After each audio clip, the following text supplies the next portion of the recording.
Okay, so today we're going to be learning about order of operations.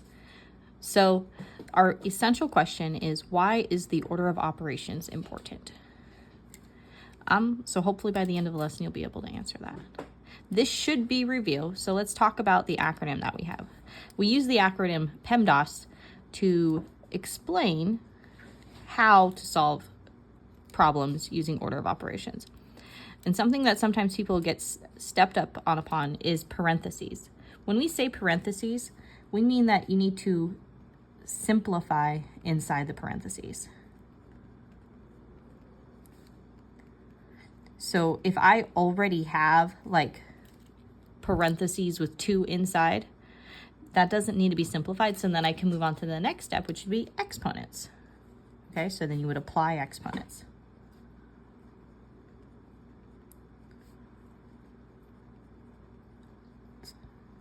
Something that people also get tripped on is multiplication and division. Multiplication and division doesn't mean you do multiplication first and then division. You do these from left to right. So whichever one comes first. From left to right. And the same goes with addition and subtraction. Addition and subtraction is also done from left to right. It doesn't necessarily mean that you do addition first.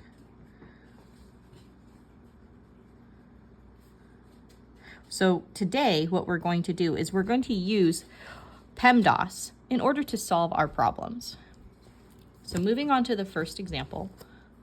Our first example asks us to simplify the following using order of operations. And so we're going to do just that. Following PEMDAS, I need to solve inside of the parentheses first. And when I look at this problem, 7 plus 5, inside of those parentheses, I do have an expression that needs to be simplified. So I'm going to do that. 7 plus 5 is 12. So now I have 2 times 12 plus 9. There are no exponents in this problem, so I can move on to the multiplication part now. And the multiplication is the 2 times 12. 2 times 12 is 24. So now I have 24 plus 9.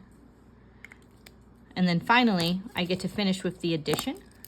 The addition is 24 plus 9, and 24 plus 9 is 33. So my solution to this problem is 33.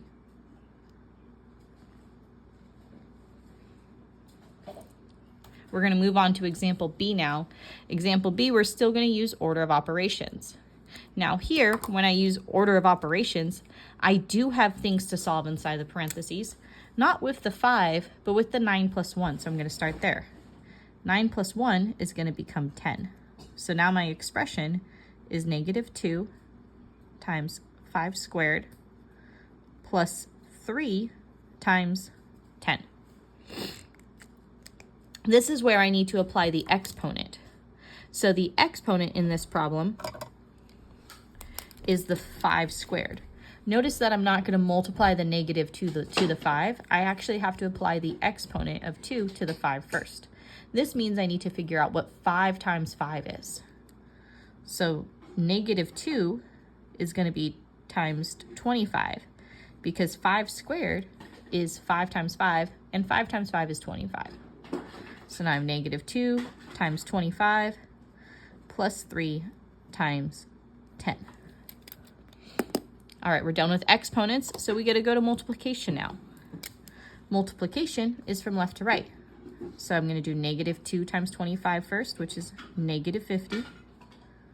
And then I'm also going to do 3 times 10, which is 30.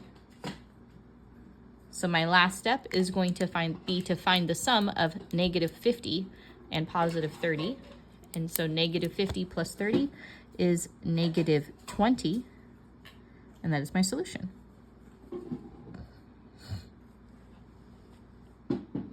All right, we're cruising.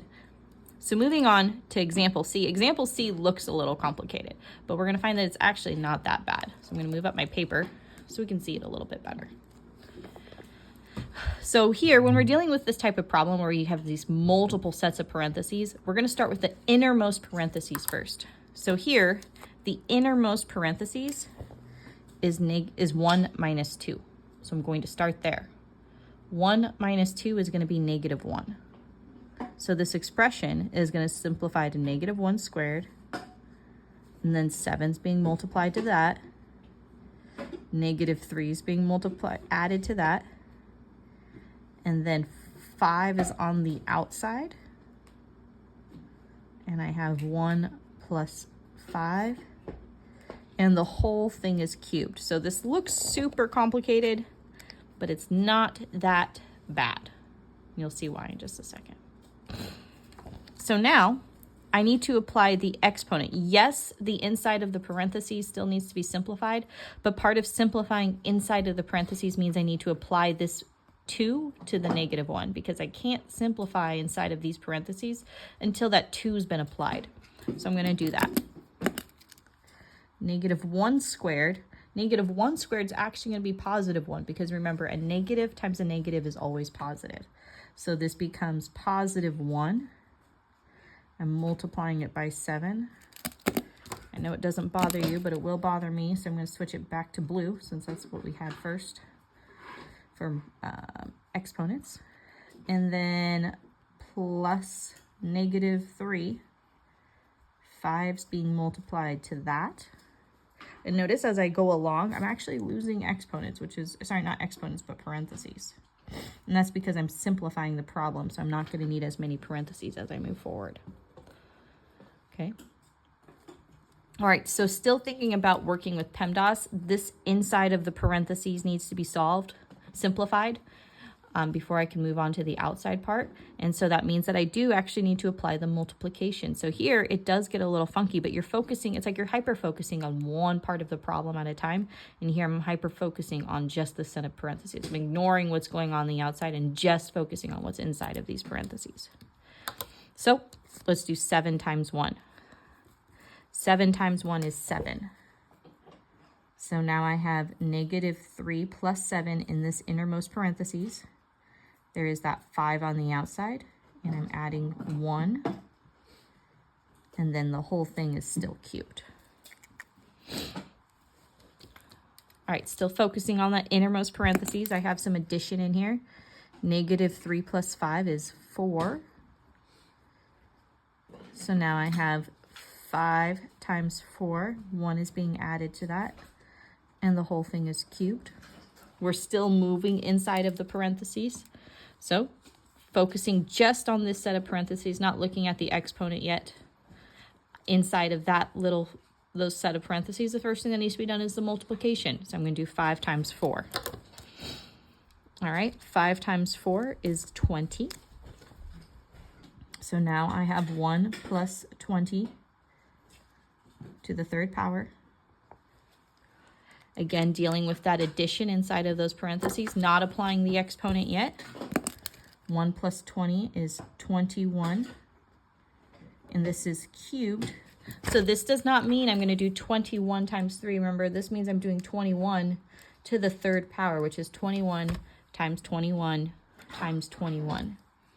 And when you multiply 21 by itself 3 times, you're going to get 9,261. So a very big number, but that makes sense because, again, 21, just think about 21 times 21, right? That's going to be a little over 400. Okay, so that's how we would do this problem. And I like it because as you can see it, as you start simplifying problems, actually all of these, they start kind of like making a triangle as you eliminate steps, right? Until you get to the tip, which is just going to be a single number. And when we do these type of problems, we should always end up with a single number. All right, I wanted us to look at D because D is something that I know most of you wouldn't even try to attempt. You would look at it and you'd be like, oh my God, what the heck is this? What is going on? Okay. What I also like about D is technically there's these imaginary set of parentheses around all of these. So I'm actually going to draw those in. So because that's going to help me kind of think. Actually, let's do it in purple since the parentheses are purple. Okay. It's going to help me think about what I need to do first when I'm talking about solving these problems. Okay, so even though there aren't parentheses there, when you're doing division like this, so this is division, right? And then this whole thing is being divided by -5 plus 2. So even though, again, there's no parentheses written there, technically these have these imaginary parentheses that need to be simplified first before you can even get to the division part. So that's what we're going to do. We're going to simplify inside all of these parentheses. And so actually, to kind of keep it in line, I'm going to simplify the parentheses and put the solution over here. So it makes it a little bit simpler. So just focusing on the numerator of this fraction, 10 plus 5 is 15. Okay. Here, I'm going to have 9 minus, I have to take care of that multiplication. So 9 minus 8. And then that whole thing is being divided by negative 5 plus 2, which is 3. So this problem is equivalent to this problem right here. I still need to simplify, still thinking about those as parentheses. I'm going to figure out what 9 minus 8 is. So that's going to give me 15 divided by 1 divided by 3. 9 minus 8 is 1. Okay, so again, doing PEMDAS, parentheses, exponents, multiplication. There's no multiplication here. There is division, and I actually have 2 sets of division. And so what's silly is we're not doing it from left to right. We're actually going to do it from top to bottom. I'm going to divide the numerator, and then I'm going to divide the denominator. So doing the division, 15 divided by 1, focusing on this part right here, that's going to become 15. So now I have 15 over 3. And of course my green pen's deciding to die right now. I was actually thinking about that last night. I wonder if I'm going to need to get new pens. Looks like I might need to. All right, 15 divided by 3. And you guys can probably see where this is going. Hopefully your math ability, your multiplication division is pretty good. But 15 divided by 3, that's just going to be 5. Which is my answer. Okay, so it looks complicated, but really this problem is actually probably easier to solve than this problem right here, because all you had to do was simplify. And again, some of you can probably go straight to the 1 already in your head, and maybe even down to the 15 divided by 3. But using PEMDAS, it's a good habit to write out all of your steps. That way you don't get confused. Okay, so now you're done with your notes for today. Go ahead and write a summary. Why is the order of operations important?